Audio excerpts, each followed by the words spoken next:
So, and I'm super excited to speak about the critical intense heat. I'm sorry, I need the term again. Critical intense content that we have to discuss today. I want you to understand, like, this book changed my complete scope on how I look at education. For the first time that I read it and like understood it, I was probably 21, working for like a mentoring program called VIP Scholars back at UCLA. I just graduated and I had read the book before, but it was so dense and heavy that I was just like, it just means that education isn't working. But when I was 21 and I read it, I was like, oh, I get it. Education is designed to not be the greatest thing ever and to give us certain things. So it could be the greatest thing ever, but sometimes it fails, and sometimes it's by design. So let's just recap a couple things that's happened in class up to this point, and then we'll kind of dive into Paulo Freire's Pedagogy of the Oppressed, Chapter 2. All right, so week one, we basically talked about, already over here, right? The meaning of human capital.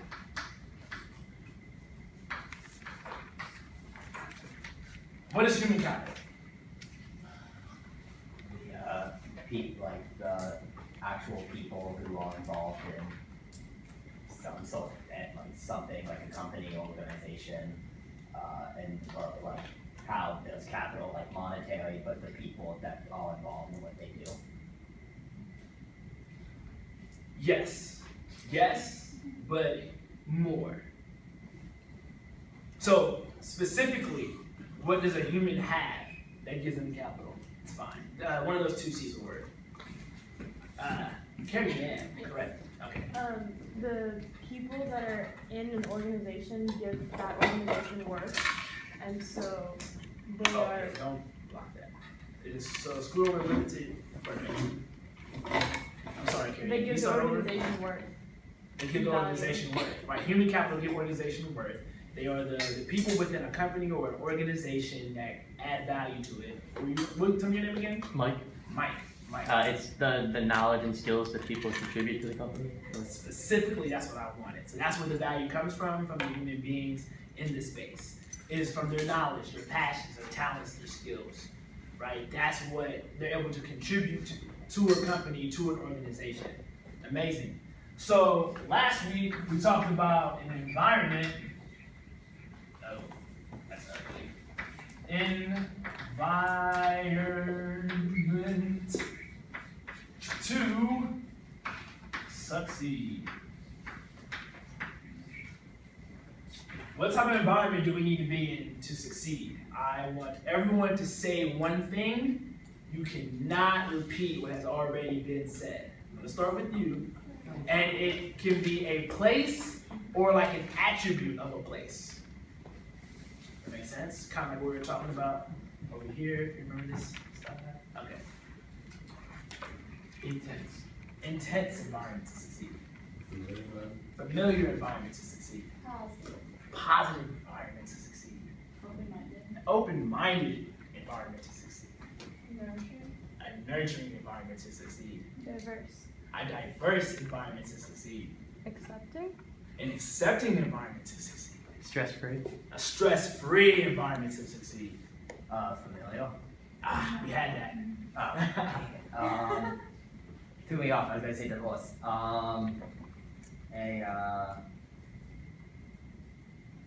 Well, we said nurturing, but then also that we said something would be better when like you're like alone. So like What was the term?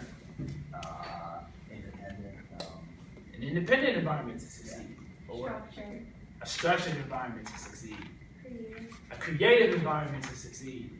Resourceful. A resourceful environment to succeed. Adaptive. An adaptive environment to succeed. Challenging. Challenging environment to succeed. I love those. So I think we've effectively recapped week 1 and week 2.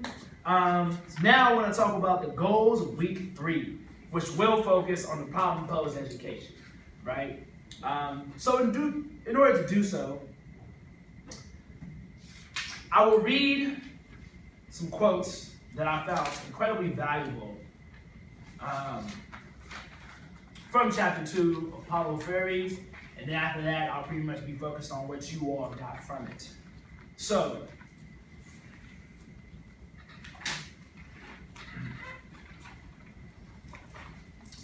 on the contrary, banking education maintains and even stimulates the contradiction through the following attitudes and practices which mirror oppressive society as a whole.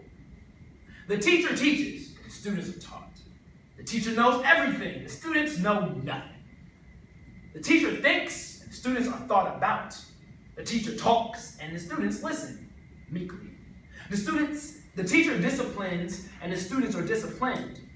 The teacher chooses and enforces his choice, and the students comply.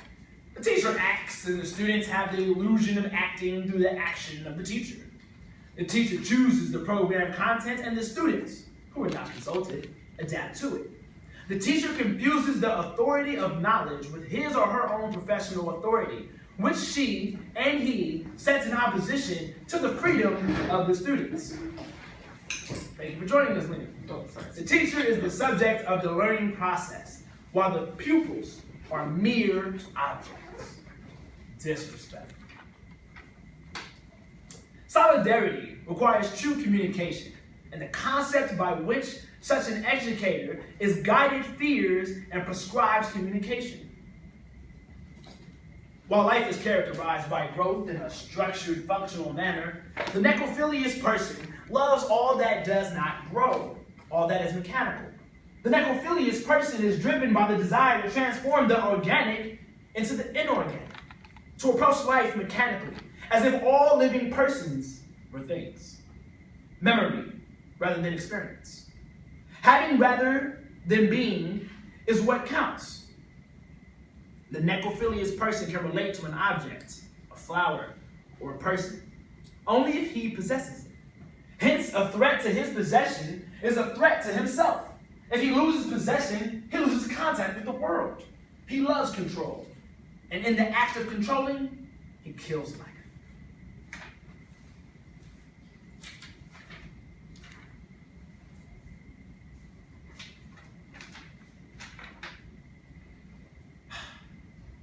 In problem-posing education, people develop their power to perceive critically the way they exist in the world, with which and in which they find themselves. They come to see the world not as a static reality, but as a reality in process and transformation. Problem-posing education does not and cannot serve the interest of the oppressor. No oppressive order could permit the oppressed to begin to question why. While only a revolutionary society can carry out this education in systematic terms, revolutionary leaders need not to take full power before they can employ the method. Some of my favorite quotes from Apollo Fairies, Chapter 2 of Pedagogy of the Oppressed, which probably should be renamed, in my opinion, Liberation of the Oppressed. Right? This is where knowledge is power comes alive, because this knowledge gives you action to employ, and that's what's amazing. Let me talk more. Actually, let me not talk more, because problem-posing education would not agree that is the best way to teach. So, I have a quiz for you, because I was still raised in the banking method, and I still apply it in certain contexts, but let's have today's quiz, which there is one question to be answered.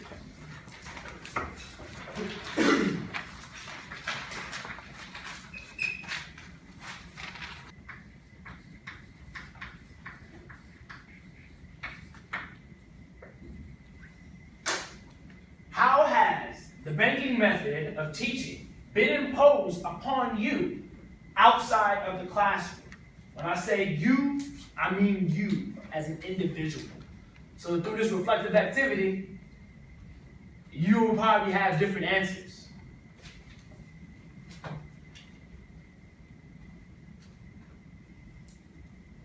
Three, 2, 1, go!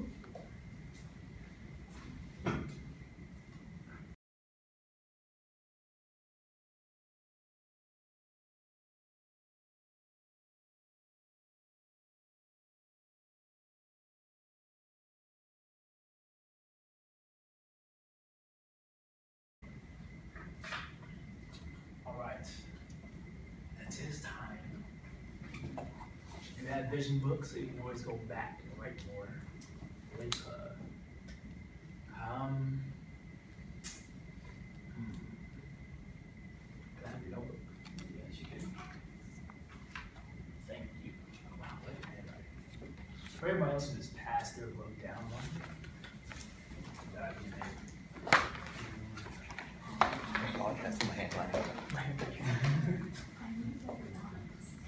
Okay.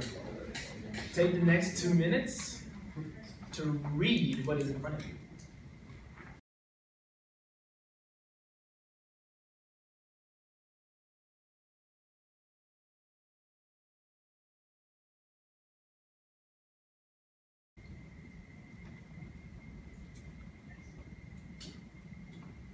One, 1, 2, 2, 3, 3, 4, 4, 4, 5, 5, 6, 6, 7, 7.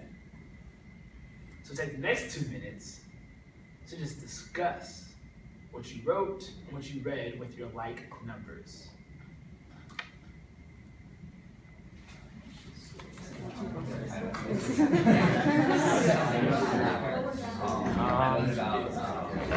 So what did you both write?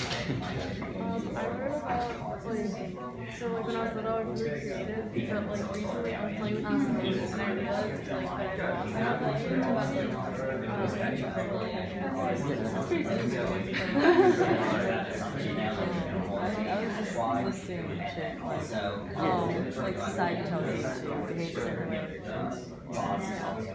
And you wrote about parents telling Basically, I mean, mainly with like sports and whatnot. Like I always wanted to play football, but they always thought it wasn't the best idea to play football because I'm not the biggest or whatever. But and that's probably true. But just the fact that I couldn't do it or whatever. Yeah, basically. I don't know. That's kind of better. Since you're young, so they know better, they know best. Good. Look at that. Not necessarily not, but like experience. You never really have time to figure it out for yourself, and you're just it's just I didn't even know how to like respect them. But like you should learn for yourself, like you should give everyone just like an attention, regardless if they're older or younger. I think that's like putting in their minds into their children. Yeah, and the thing that we also understand that like Keep talking. Keep talking. Find other things to say. Other things to say. So then how is the method of teaching corresponding? Or do you feel like again people did change? Yeah, I felt that because like because of how I behaved in school, then I You should all treat didn't everyone the same way. If someone's like I had to like go through like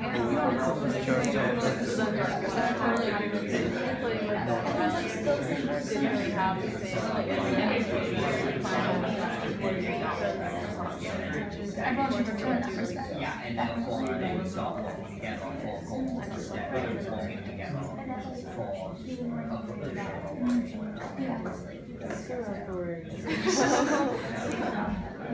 All right.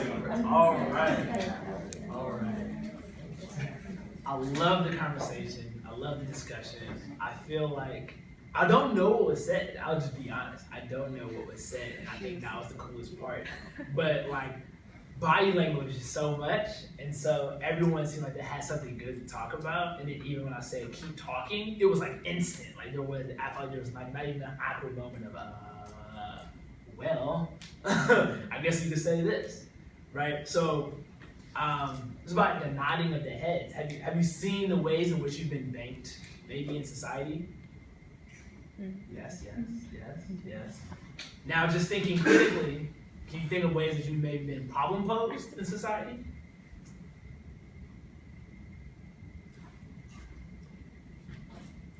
We'll find the answer to that at some point in time today. So, my fours, I would like to welcome you to the board. And I would like each of you to contribute a word or two based upon your conversation that you've had. Now, it doesn't have to be the same word. Each of you can contribute 1 to 2 words each. Oh, so we all go. Yes, all of the fours. Up to the board. Okay. There are 3 pieces of chalk. Encourage you to kind of write it maybe, but if you feel free to write in the middle or the bottom, I'll just stop you.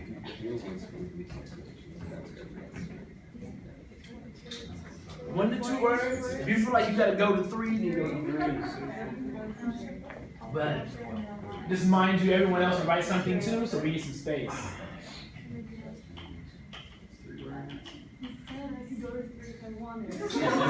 I won't even count up. I won't even count up.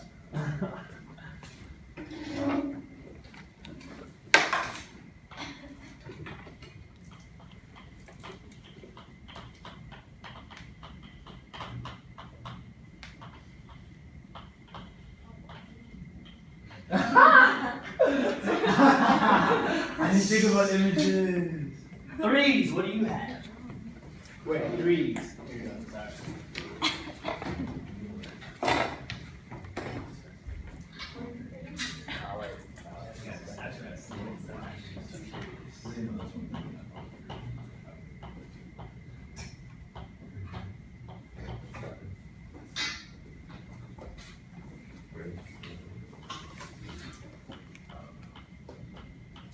Did you say 1s go up?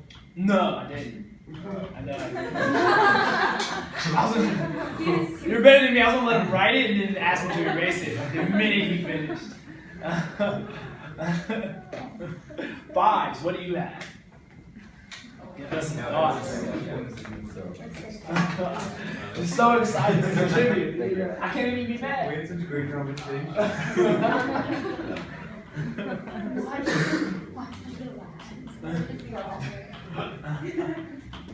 Oh, I'm sorry. Switch notebooks back, just in case you want to write down some thoughts. Be careful.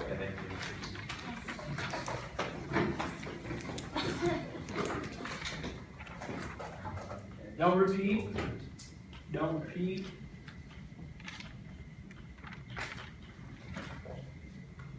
Twos, if you can contribute, please.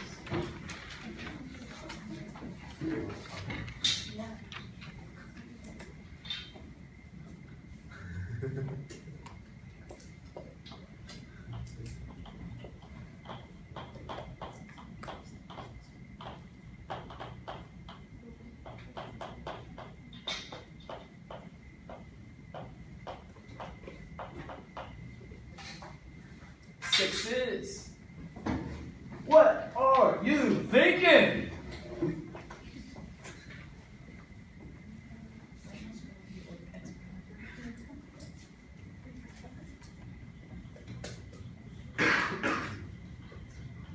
Is this considered week 3? Hmm? Is this considered week 3 right now? Yes. Can I go back to the board? No. Oh. Not to erase things, but to write new things. Nope. Okay. Lost my numbering. I'm gonna punch the 1s, 7s.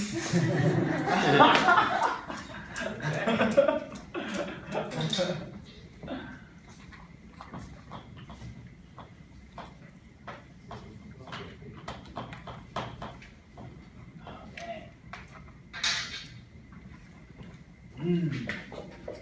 1s. Please come to the board. Again.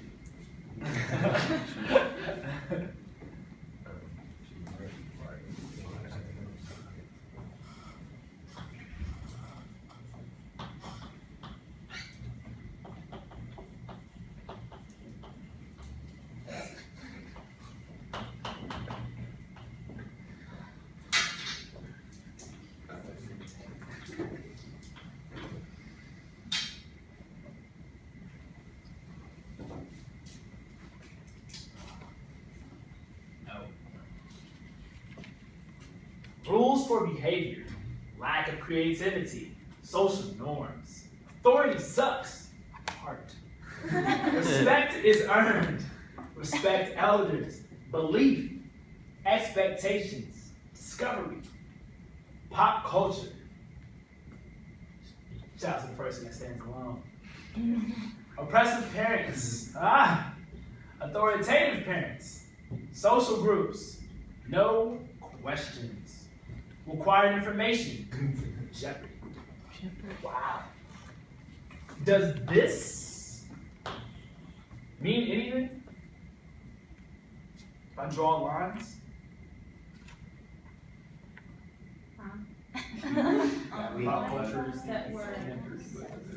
Pop culture is the connector between both sides. If I draw these two lines, does that mean anything? I pose the problem again. Nothing. But no, go with it. No. Go with it. I don't know. All right, give me more. Well, traditionally, drawing lines means separation. Yes, so drawing lines means separation. So if pop culture is connecting both of these sides, what does this side say? What does this side say?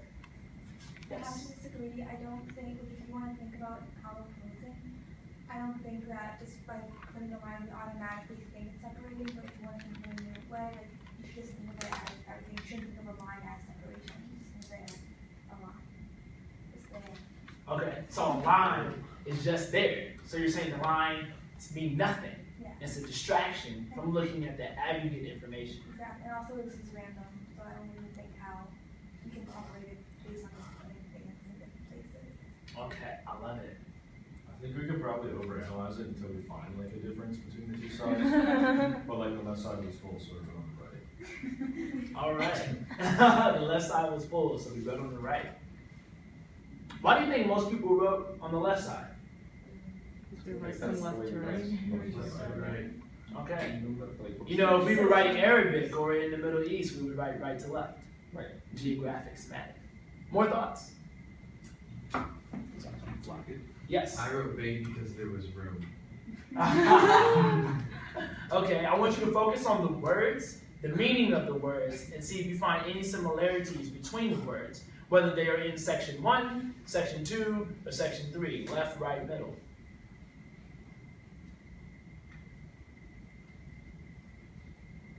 Well, I see a lot of authority's bad. Authority is bad. I mean, I see a lot of like negative connotations with authority and authority figures, like parents or authority figures, oppressive, negative connotations. But I mean, there are some situations where like they have more, like it's not just, I mean, because according to the reading at least, they have true knowledge because they have more experience in life than you do. And so, like in the reading, that was more or less stating that's where true knowledge comes from. Correct? That's powerful.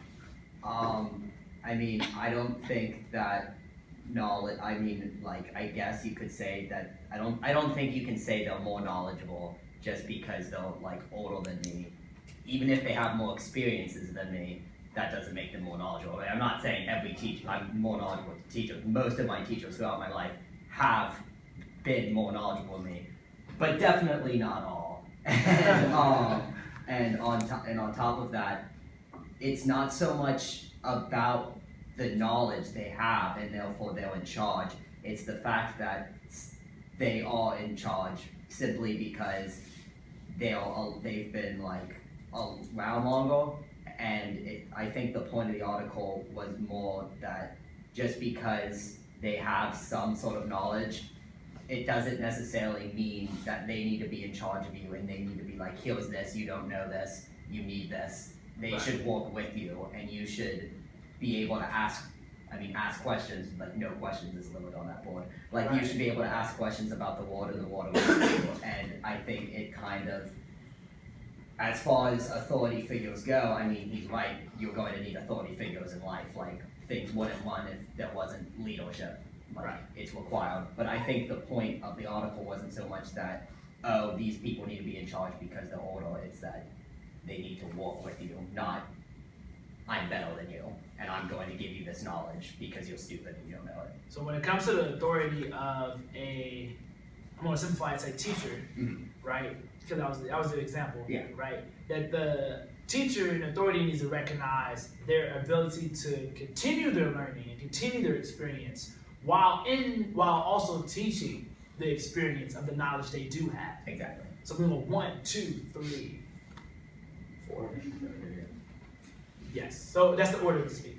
So yeah, basically going off what you were saying, it's like knowledge isn't like an absolute thing where like you have knowledge about everything. Like teachers will be more knowledgeable about like a subject, but there's still parts that, like as the reading was saying, that you can learn from the students, you know. And I think what I was saying, I did authoritative parents, is that like parenting works a lot of times where like they are the authority figure that knows all, and then they kind of, there's not as good of a problem-solving relationship of like both sides taking it, you know what I mean? Like, because parents do learn a lot from their kids, even if they don't admit it all the time.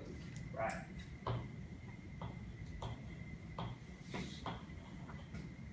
Learn. And that there is an exchange in learn. Is that next? I think so. Okay. I remember I went like this. So teachers have authority over the students because somebody who has authority over them, like put them in charge. I feel like there's always like a level of authority. There's always someone above you like telling you what to do. Right. But like with the word pop culture, like just in today's world, like the words authority, respect, like expectations, they all kind of go together, which is why probably they're up there the most. But like I don't think they all have to be negative connotations specifically. Like authority is good, just like other people were saying, but it shouldn't be authority like I know more than you. Just like I've experienced different things, you've experienced different things. Like let's put them together and see what we can get from each other. Right. So it's about a collaborative effort, and that authority should understand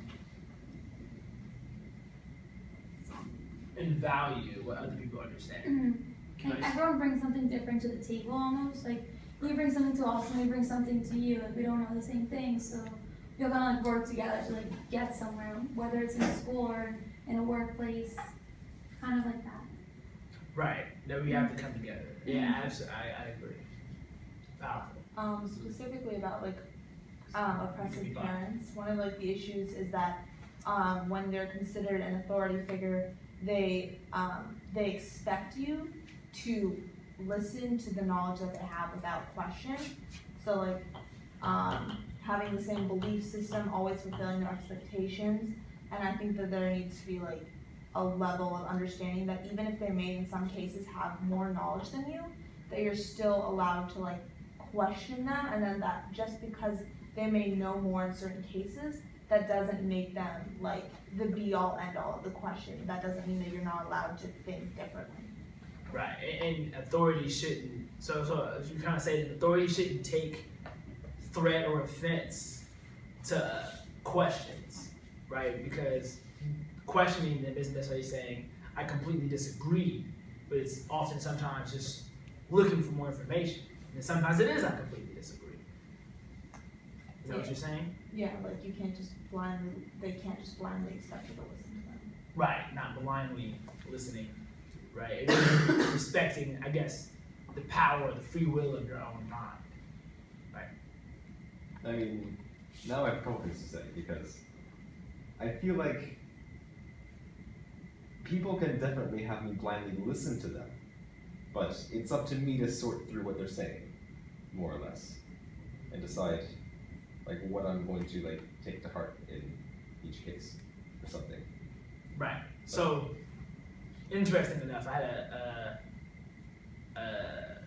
a debate, probably, or not a debate, a conversation with a friend of mine when I was in high school, and I remember that we debated about how people can tell us to do things and how people can tell us to not do things. So I said to my friend A, and I said, friend A, anyone can tell me what to do. It doesn't bother me, right? Friend A says, what? Can nobody tell me how to do, right? Right at the ripe 16-year-old age of like all authority is just not good. And so at that point, it came to a discussion where I said, well, just because someone tells me what to do doesn't mean I have to listen or follow or put those statements into action. You know, now it's power of my free mind. Just kind of pulling from comment verse 1 through 4 and the passage, and I'm not stating this as fact, but what the vibe that I'm getting is authority is a derivative of seniority. It's an interesting notion. I think many a times in society and in education, authority is a derivative of seniority, almost like what you were saying about how there's always someone above someone else telling someone else that you can do that to other people, or conduct or act in a certain way to other people. I think where the question comes, or there's an ethical responsibility once someone has been given that authority about how they would execute that authority, right? Whether it will be domineering, you know, more socially friendly, and I guess equal, if you will, or whether they will treat people, I guess in many different fashions and how it could lead, if you just really look at the different types of leadership that exist in society, or even within the school system, or different classrooms. We have to move on. I'm sorry.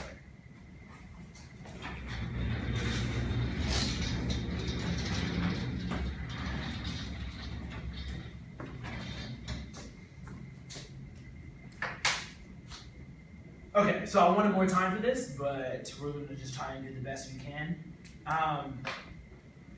Back to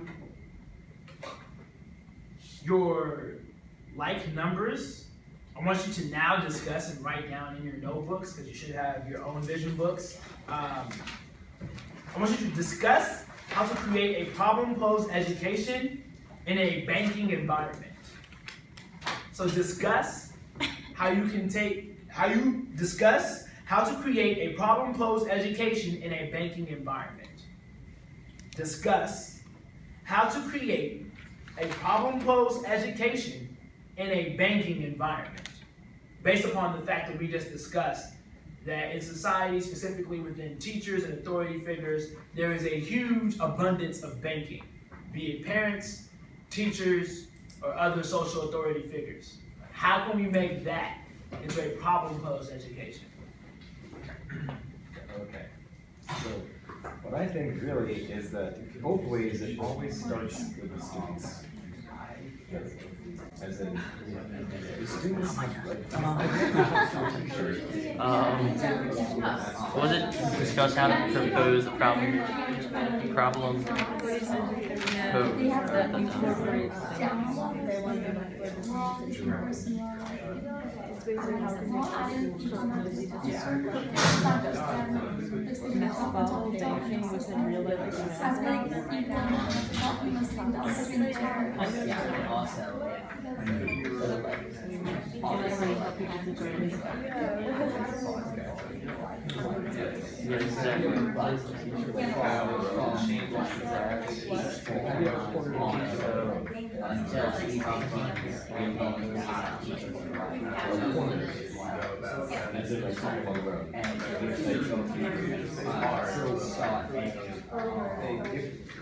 How do you ever find such a big thing?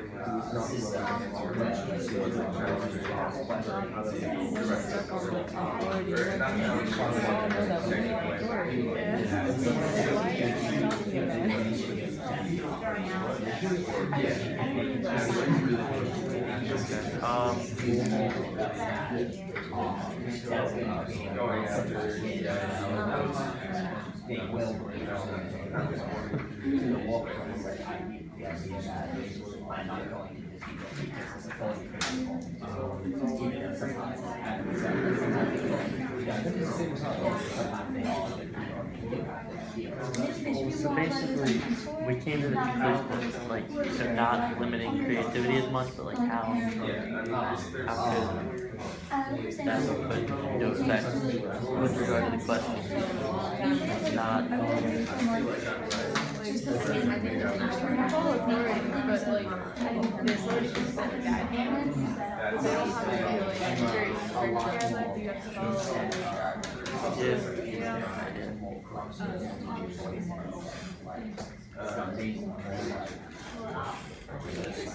research papers now more like. I'm not talking about discussion about this, just all the problem solving education. I think for the critical thinking, it's not just like taking notes, what do you know, what do you want to learn? What is everything know about this and that, like that way, not just read textbook, but read yourself to know. You really have to encourage the idea that it's not specific, it's not, but those are the guidelines for what you have to know for each subject. One reason There's always more to add, like everything is really around, so you have to encourage that idea. Yeah, and like obviously, There's not much choice.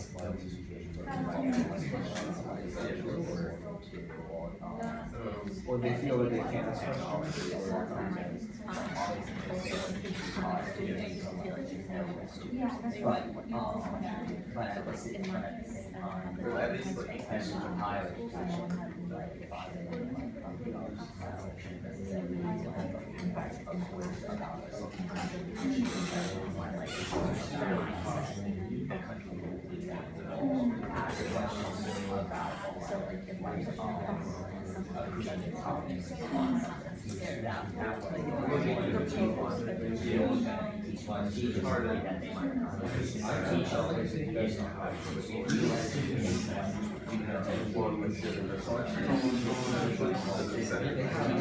One of the things they have but don't always use their questions.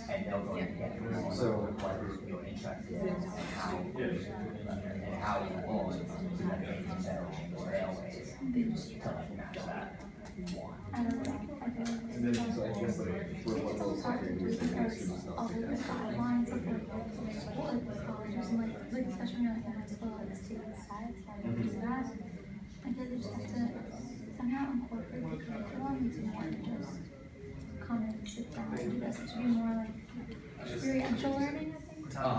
I think Definitely like say that problem purpose because you have to find ways to really kind of like learn be like very independent, like they're there to guide you, not just be like, okay, I guess you can learn about this, and then they're gonna say not come together. So I want to conclude right now.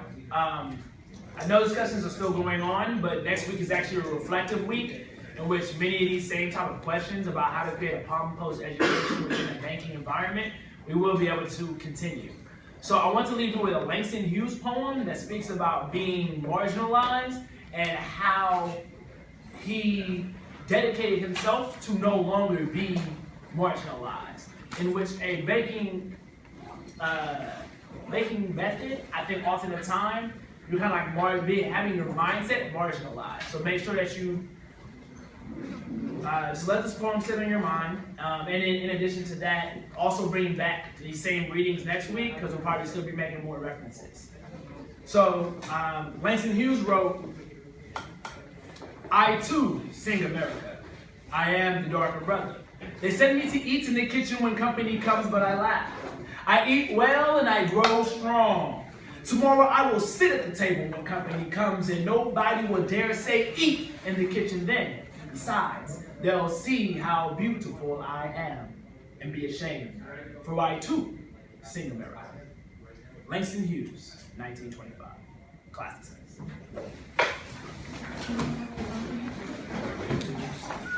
I really have no idea. No figures before 200.